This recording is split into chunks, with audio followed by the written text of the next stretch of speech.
एक समय की बात है, 3 भालू एक साथ अपने घर में रहते थे जो जंगल में स्थित था। उनमें से एक छोटा था, दूसरा मंझला था और तीसरा बड़ा था। उनके पास हर एक का खाने के लिए एक कटोरा था। छोटे भालू के लिए एक छोटा कटोरा, मंझले भालू के लिए एक मंझला कटोरा और बड़े भालू के लिए एक बड़ा कटोरा। और उनके पास हर एक के लिए एक कुर्सी थी। छोटे भालू के लिए एक छोटी कुर्सी, मंझले भालू के लिए एक मंझली कुर्सी और बड़े भालू के लिए एक बड़ी कुर्सी। और उनके पास हर एक के लिए एक बिस्तर था। छोटे भालू के लिए एक छोटा बिस्तर, मंझले भालू के लिए एक मंझला बिस्तर और बड़े भालू के लिए एक बड़ा बिस्तर। एक दिन जब उन्होंने नाश्ते के लिए दलिया तैयार किया और उसे अपने कटोरों में डाला, तो वह उसे ठंडा करने के लिए जंगल में बाहर चले गए ताकि वह जल्दी से खाकर अपने मुंह को जलाने से बच सके, क्योंकि वे सभ्य और अच्छे भालू थे। और जब वे बाहर गए, एक छोटी लड़की जिसका नाम गोल्डीलॉक्स था, जो जंगल के दूसरी तरफ रहती थी और अपनी माँ द्वारा भेजी गई थी, उनके घर के पास से गुजर रही थी। और उसने खिड़की से झांका, फिर उसने दरवाजे की कुंडी से झांका, क्योंकि वह एक सभ्य बच्ची नहीं थी। फिर जब उसने देखा कि घर में कोई नहीं है, तो उसने दरवाजे की कुंडी उठाई। दरवाजा बंद नहीं था, क्योंकि भालू अच्छे भालू थे जो किसी को नुकसान नहीं पहुंचाते थे और कभी यह नहीं सोचते थे कि कोई उन्हें नुकसान पहुंचाएगा। इसलिए गोल्डीलॉक्स ने दरवाजा खोला और अंदर चली गई। और जब उसने मेज पर दलिया देखा तो वह बहुत खुश हुई। अगर वह एक सभ्य और अच्छे संस्कारों वाली लड़की होती तो वह भालुओं के घर लौटने का इंतजार करती और फिर शायद वे उसे नाश्ते के लिए बुलाते, क्योंकि वे अच्छे भालू थे, थोड़े कठोर, जैसा कि भालुओं का स्वभाव होता है, लेकिन फिर भी बहुत दयालु और मेहमान नवाज।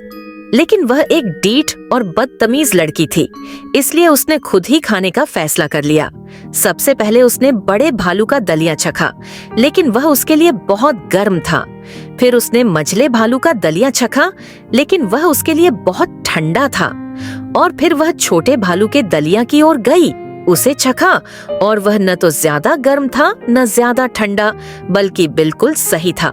और उसे इतना पसंद आया कि उसने पूरा का पूरा दलिया खा लिया, एक कण भी नहीं छोड़ा।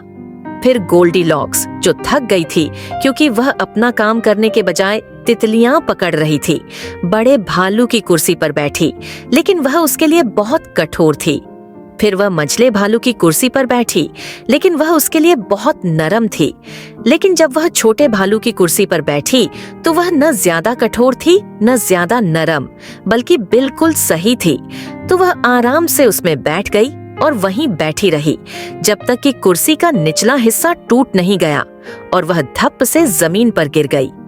इससे उसे बहुत गुस्सा आया, क्योंकि वह एक चिड़चिड़ी और बदतमीज लड़की थी। अब आराम करने का पक्का इरादा करके गोल्डीलॉक्स ऊपर चली गई उस कमरे में जहां तीनों भालू सोते थे। सबसे पहले वह बड़े भालू के बिस्तर पर लेटी, लेकिन उसका सिर वाला हिस्सा बहुत ऊंचा था। फिर वह मंझले भालू के बिस्तर पर लेटी, लेकिन उसका पैर वाला हिस्सा बहुत ऊंचा था। फिर वह छोटे भालू के बिस्तर पर लेटी और वह न ज्यादा ऊंचा था न ज्यादा नीचा, बल्कि बिल्कुल सही था। तो उसने आराम से खुद को कंबल में लपेट लिया और वहीं लेट गई, जब तक कि वह गहरी नींद में सो नहीं गई। अब तक तीनों भालुओं ने सोचा कि उनकी दलिया इतनी ठंडी हो चुकी होगी कि वे उसे आराम से खा सकें, तो वे नाश्ता करने के लिए घर वापस आ गए। लेकिन लापरवाह गोल्डीलॉक्स ने बड़े भालू का चम्मच उसकी दलिया में ही छोड़ दिया था। कोई मेरी दलिया खा चुका है, बड़े भालू ने अपनी भारी, कठोर और गरजदार आवाज में कहा। फिर मंझले भालू ने अपनी दलिया की तरफ देखा और देखा कि उसका चम्मच भी दलिया में ही खड़ा है। कोई मेरी दलिया भी खा चुका है, मंझले भालू ने अपनी मध्यम आवाज में कहा। फिर छोटे भालू ने अपनी दलिया की तरफ देखा और उसके कटोरे में भी चम्मच था, लेकिन दलिया पूरी तरह से गायब थी। कोई मेरी दलिया खा चुका है और उसे पूरा खत्म कर दिया है, छोटे भालू ने अपनी छोटी और पतली आवाज में कहा। यह सुनकर तीनों भालुओं ने देखा कि कोई उनके घर में घुस आया था और छोटे भालू का नाश्ता खा चुका था, तो वे इधर उधर देखने लगे। अब लापरवाह गोल्डीलॉक्स ने जब बड़े भालू की कुर्सी से उठी तो उसने सख्त गद्दे को सीधा नहीं किया था।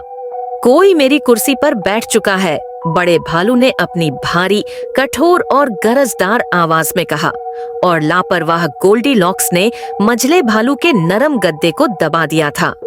कोई मेरी कुर्सी पर बैठ चुका है, मझले भालू ने अपनी मध्यम आवाज में कहा। कोई मेरी कुर्सी पर बैठ चुका है और उसका निचला हिस्सा तोड़ दिया है, छोटे भालू ने अपनी छोटी और पतली आवाज में कहा।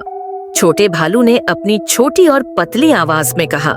फिर तीनों भालुओं ने सोचा कि उन्हें और अच्छी तरह से जांच करनी चाहिए, क्योंकि हो सकता है कि कोई चोर उनके घर में घुस आया हो। इसलिए वे ऊपर अपने शयन कक्ष में गए। अब गोल्डीलॉक्स ने बड़े भालू का तकिया अपनी जगह से हटा दिया था। कोई मेरे बिस्तर पर लेट चुका है, बड़े भालू ने अपनी भारी, कठोर और गरजदार आवाज में कहा, और गोल्डीलॉक्स ने मझले भालू का लंबा तकिया, बोल्स्टर भी अपनी जगह से हटा दिया था। कोई मेरे बिस्तर पर लेट चुका है, मझले भालू ने अपनी मध्यम आवाज में कहा। लेकिन जब छोटे भालू ने अपने बिस्तर की तरफ देखा तो लंबा तकिया, बोल्स्टर अपनी जगह पर था, और उसके ऊपर रखा तकिया भी अपनी जगह पर था, और तकिए के ऊपर वहां गोल्डीलॉक्स का सुनहरा सिर था, जो अपनी जगह पर नहीं था, क्योंकि उसे वहां बिल्कुल भी नहीं होना चाहिए था। कोई मेरे बिस्तर पर लेटा था, और यह तो अभी भी यहाँ है, छोटे भालू ने अपनी छोटी और पतली आवाज में कहा।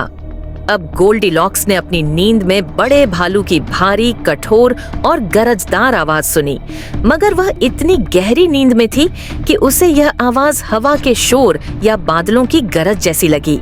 और उसने मझले भालू की मध्यम आवाज भी सुनी, मगर उसे ऐसा लगा जैसे कोई सपना देख रही हो। लेकिन जब उसने छोटे भालू की तीखी और तेज आवाज सुनी तो वह इतनी चुभने वाली और तेज थी कि वह तुरंत जाग गई। गोल्डीलॉक्स तुरंत उठ बैठी, और जब उसने देखा कि तीनों भालू उसके बिस्तर के एक तरफ खड़े हैं तो वह घबराकर दूसरी तरफ लुढ़क गई और खिड़की की तरफ भागी। अब खिड़की खुली हुई थी, क्योंकि भालू, जो साफ सुथरे और अच्छी आदतों वाले थे, हमेशा सुबह उठकर अपने शयन कक्ष की खिड़की खोलते थे। इसलिए वह शरारती और डरपोक गोल्डीलॉक्स खिड़की से कूद गई। अब या तो वह गिरकर अपनी गर्दन तुड़वा बैठी, या जंगल में भटक कर खो गई, या फिर जंगल से बाहर निकलने में सफल रही और अपनी शरारत और स्कूल से गैर हाजिरी की सजा में पिटाई खाई। यह कोई नहीं जानता, लेकिन तीनों भालुओं ने उसे फिर कभी नहीं देखा।